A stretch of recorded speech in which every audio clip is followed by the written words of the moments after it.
He is among the greatest elf warriors of the First Age. While he was not a king or lord of Beleriand, he remains a fan favorite for his deeds, and above all, his friendship and loyalty. Today on Nerd of the Rings, we cover the life and travels of Beleg Strongbow.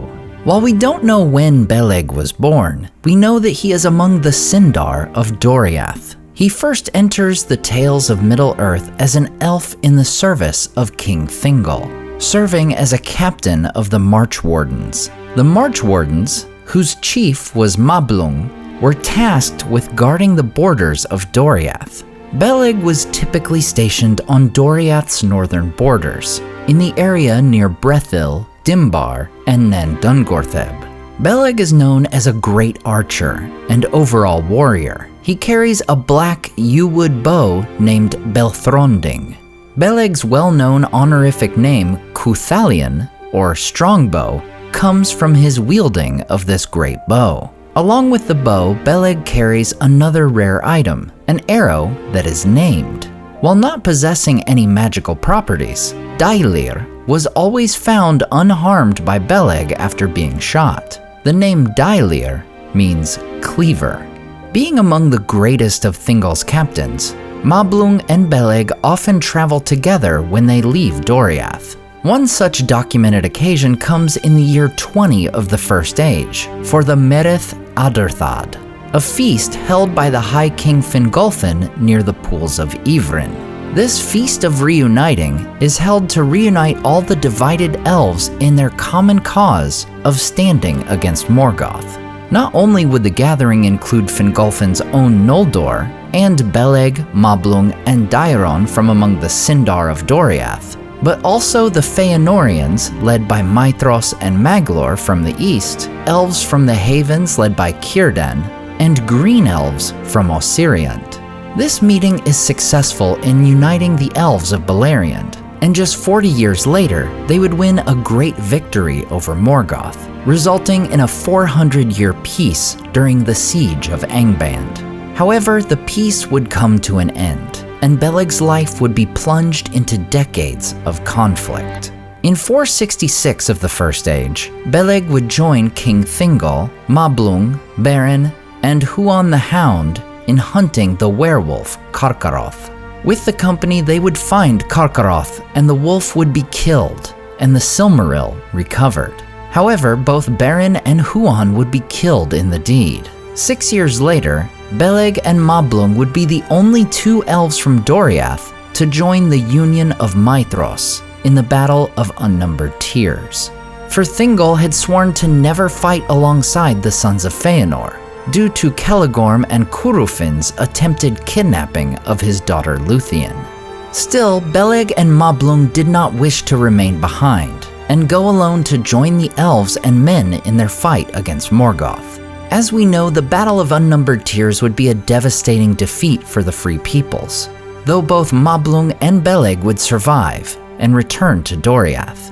In 473 of the First Age, a young guest would arrive in Doriath to be raised by Thingol as a foster son, Túrin, son of Huan. While in Doriath, Túrin would learn skills like archery, sword fighting, hunting, woodcraft, and how to speak the Sindarin tongue. In the years following the Nirnaeth, Morgoth's orcs control most of the northern lands, and would often travel south in attempted raids. Túrin grows impatient, and with the king's permission, he joins the March Wardens of the North in defending Doriath at the age of 17. Thus, in 481 of the First Age, Túrin first wears the dragon helm of Dorlomin, joining Beleg in battle and becoming a companion of the Strongbow.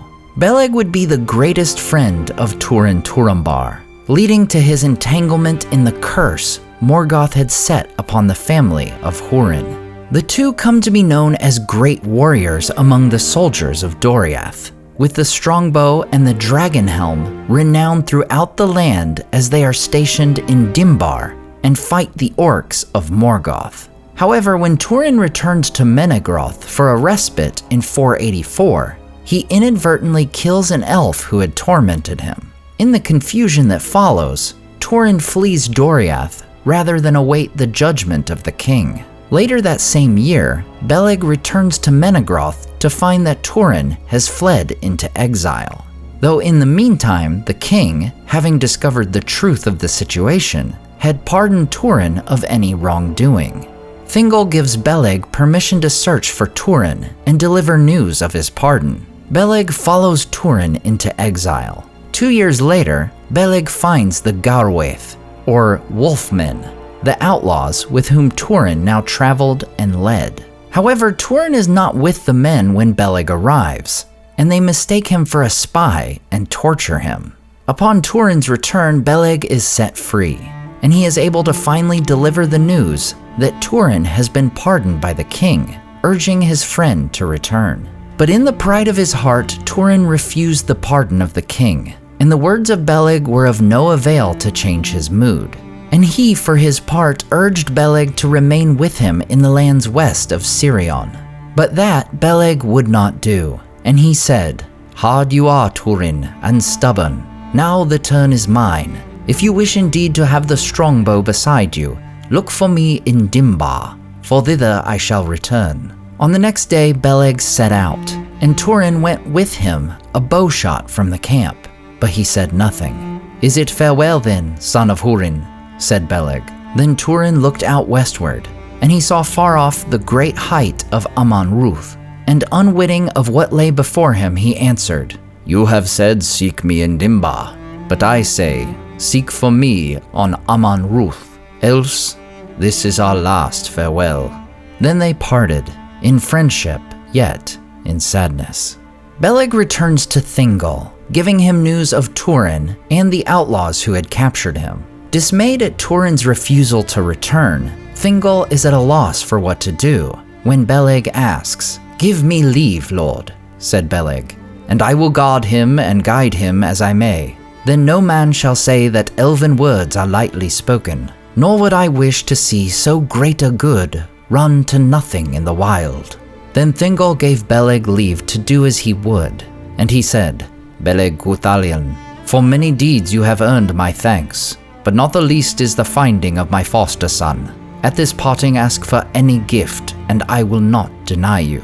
"I ask then for a sword of worth," said Beleg, "for the orcs come now too thick and close for a bow only, and such blade as I have is no match for their armor." "Choose from all that I have," said Thingol, "save only Aran-Ruth, my own." Then Beleg chose Anglachel, and that was a sword of great worth. And it was so named because it was made of iron that fell from heaven as a blazing star. It would cleave all earth-delved iron. But as Thingol turned the hilt of Anglachel toward Beleg, Melian looked at the blade, and she said, "There is malice in this sword. The dark heart of the smith still dwells in it. It will not love the hand it serves, neither will it abide with you long. Nonetheless, I will wield it while I may," said Beleg. "Another gift I will give to you, Cuthalion," said Melian. "That shall be your help in the wild, and the help also of those whom you choose." And she gave to him store of lembas, the waybread of the elves, wrapped in leaves of silver, and the threads that bound it were sealed at the knots with the seal of the queen. A wafer of white wax shaped as a single flower of Telperion, for according to the customs of the Eldalie, the keeping and giving of lembas belonged to the queen alone. In nothing did Melian show greater favor to Turin than in this gift, for the Eldar had never before allowed men to use this waybread, and seldom did so again. Beleg returns to the lands of Dimbar in the north, where he had his lodges and many friends. It is said that Anglachel rejoiced to be unsheathed once more, and the orcs were driven back. When winter hits later that year, Beleg leaves the north marches to search once again for Turin, never to return. In the meantime, Turin and the outlaws had come to dwell at Aman-Ruth, within the halls of Mim, the petty dwarf. It is here that Beleg finds Turin once more. He returns to his friend the dragon helm of Dorlomin, and the gift of lembas from Melian. Together, Turin and Beleg once again lead raids against Morgoth's orcs. Thus, the lands between Teglin and the west march of Doriath come to be known as Dor Cúrathol, the land of bow and helm. However, there was a darkness that dwelt in Amon-Ruth, for Mim, who had grown to have a friendship with Turin, hated all elves, including Beleg. Mim had earlier pronounced a curse upon one of Turin's outlaws, Androg, who had fatally shot Mim's son with an arrow. After Beleg's return to Turin's company, the elf heals Androg of an arrow wound, thwarting the curse of Mim for a time. Between his curing of Androg and his close friendship with Turin, Beleg is hated most especially by the petty dwarf.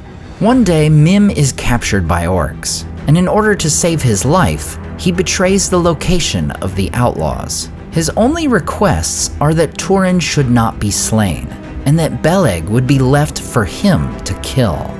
A great battle erupts upon Amon-Ruth when the company is surprised by the orcs, and all of Turin's men are killed.